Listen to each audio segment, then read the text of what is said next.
Hey guys, Joel Frank here, market analyst for YouTrading. In today's video, we're going to be taking a quick look across markets, talking about some of the themes that could be playing out this week, how that could be affecting asset prices. So I think there hasn't really been too much news of note over the weekend. So I want to start with the charts here, probably the S&P 500. Now, there's been a bearish technical development recently. We had been moving higher within this trend line. I had been thinking that potentially because of decent global liquidity conditions, we could continue crawling higher. But look at this, we just broke below that upwards trend channel, below the 21-day moving average. Now, to me, that suggests that the technically speaking anyway, the way we're going to head is probably back towards 4,000 and a retest of the 50-day moving average, which is there in red.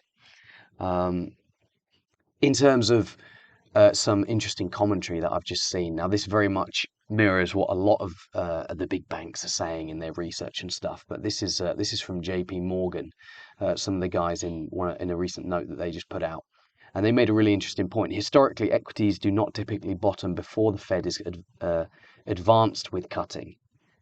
And we've never seen a low before the Fed has even stopped hiking. So it's like, yeah, we're still expecting the Fed to do another 2, 3, 25 basis point rate hikes. And there's even some of them talking about going back to 50 basis point rate hikes. And it's like, before the stock market bottoms, we might have to wait for them to be quite advanced in their cutting cycle. So that's not good for equities. If history is going to repeat itself, that suggests that we're probably potentially going to hit a fresh bottom, which would be a big drop from current levels. Are we actually going to hit a fresh bottom? I mean, that's a 15% drop from current levels. What would trigger such a drop? Well, if the US economy does fall later on this year into a sharper and nastier recession than we had been expecting, and perhaps initially the Fed is reluctant to cut interest rates as much as markets want them to, perhaps because, inflation is still, I mean, I actually think we're probably going to be headed back for deflation if we do get a US recession, but perhaps they're still worried about inflation. That could be the kind of nasty cocktail that could push stocks 15 or more % lower from current levels. But listen, this is a long way out potentially before we're talking about these kind of things playing out. So you just got to trade what you see in the short term, and certainly what I'm seeing is probably a retest of 4K in the 50-day moving average there. But yeah, let's just have a quick look at other asset classes as well.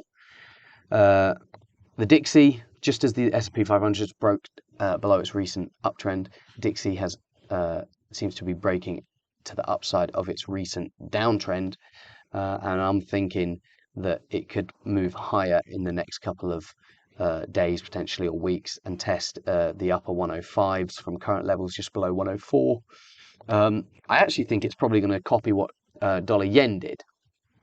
Dollar yen was in a similar downtrend, but broke out of it a little bit sooner, start of this month, and then it fell back, and then it retraced higher again. And I'm thinking the DXY is going to kind of mirror that, but a couple of weeks behind. But we're going to have to see.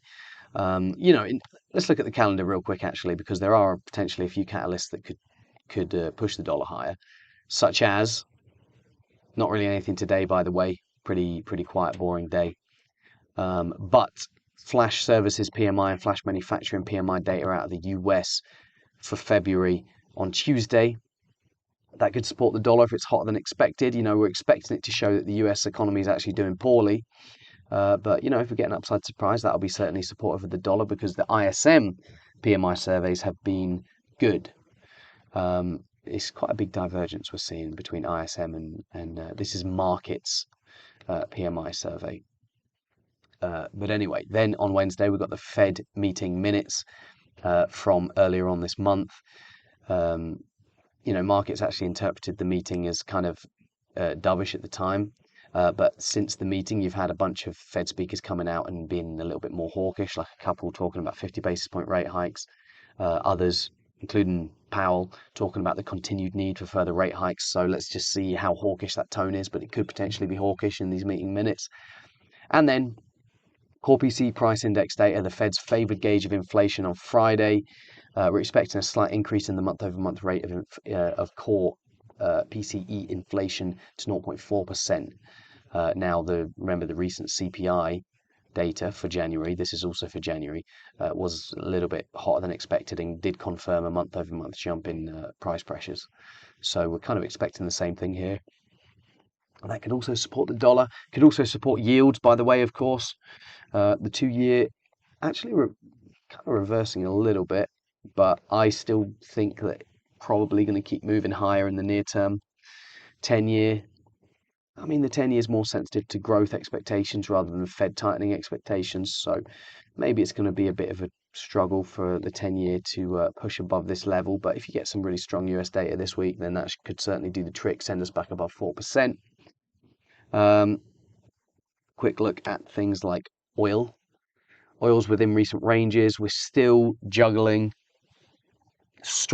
bullish things such as China's reopening, but then we're still worrying about Fed interest rate tightening, the stronger dollar. Those are bearish headwinds that are keeping the this is WTI front month futures price, keeping it within this kind of range, which is 72 to about 82.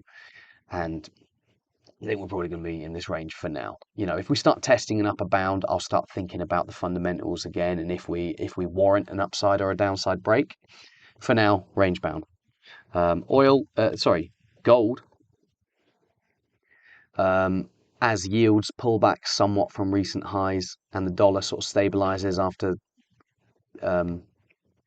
pushing above that trend channel, seeing some stabilization in gold here. But if the dollar's going to keep going higher and if yields are going to keep going higher, this retracement in gold could continue. I've got this level here marked up, but I'm not sure it's the best level, to be honest. I actually think where we bounced from, 1825, well, 1820 to 1830, this is quite a nice area of support. If we can sort of break down below that, this area here, then that potentially opens the door for, I mean, there's not really any strong levels of support until, I mean, you could say this area, which is around the 200-day moving average, just below it at 1780. But yeah, if the aforementioned themes this week, events this week in the US push the dollar and yields higher, then you probably expect gold to keep moving lower.